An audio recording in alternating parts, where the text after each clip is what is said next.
Alright, let's dive into something that's got the F1 world buzzing right now. Rachel Brookes, the former Sky Sports F1 presenter, has dropped some pretty bold predictions about the future of the grid, specifically for 2027. And honestly, if even half of what she's saying comes true, we're in for a wild ride. So, let's break it down, add some perspective, and maybe even speculate a bit, because, let's face it, F1 without a bit of drama is like a race without overtakes. First off, Brookes is predicting a massive shakeup, with Max Verstappen potentially leaving Red Bull for Mercedes.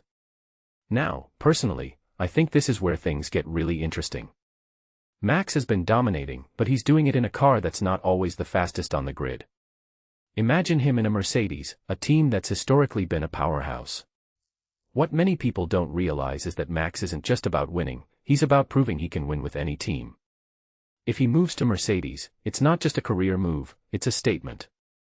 It's like, I'm not just the best because of the car, I'm the best, period. But here's the thing, Mercedes isn't just any team.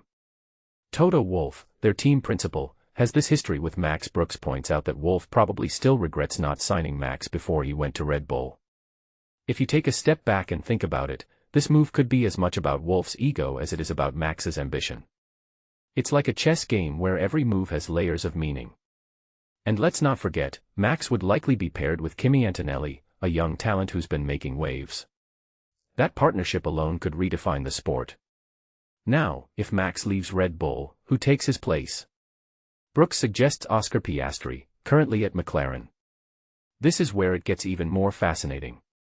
Piastri is no slouch, he's proven himself as a rising star. But stepping into Max's shoes at Red Bull? That's a massive challenge. In my opinion, this move could either make or break Piastri's career. Red Bull doesn't just want a driver, they want someone who can carry the team's legacy. If Piastri pulls it off, he's a legend. If not, he's just another name in the history books. And let's not forget the ripple effects. Brookes predicts an all-British lineup at McLaren with Lando, Norris and George Russell. Personally, I think this could be a game-changer for McLaren. Norris is already a fan favorite, and Russell has the talent to match. Together, they could bring McLaren back to the top. But what does this mean for the current grid? It's like a domino effect, one move triggers a chain reaction. Then there's Fernando Alonso, who Brookes sees returning to Alpine. Honestly, I'm not sure how I feel about this one. Alonso is a legend, but Alpine hasn't exactly been a frontrunner lately.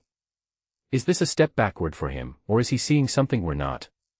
What this really suggests is that Alonso isn't done yet, he still believes he's got what it takes to compete at the highest level.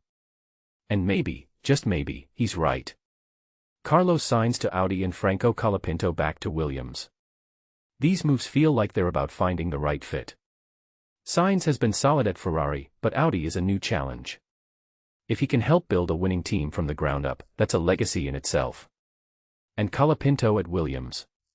That's a young driver getting a chance to shine in a team that's hungry for success. It's a risk, but sometimes, risks pay off big time. If you take a step back and think about it, what Brookes is predicting isn't just a reshuffling of drivers, it's a reshaping of the sport's narrative. It's about ambition, legacy, and the relentless pursuit of greatness. Personally, I think 2027 could be the year that redefines F1. But here's the bigger question, are these moves about the drivers, or are they about the teams? What many people don't realize is that in F1, the driver and the team are two sides of the same coin. You can't have one without the other. So, what do you think?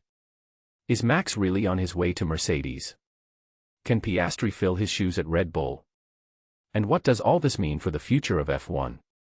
Let me know in the comments, I'd love to hear your take. Because, at the end of the day, F1 isn't just about the races, it's about the stories we tell along the way.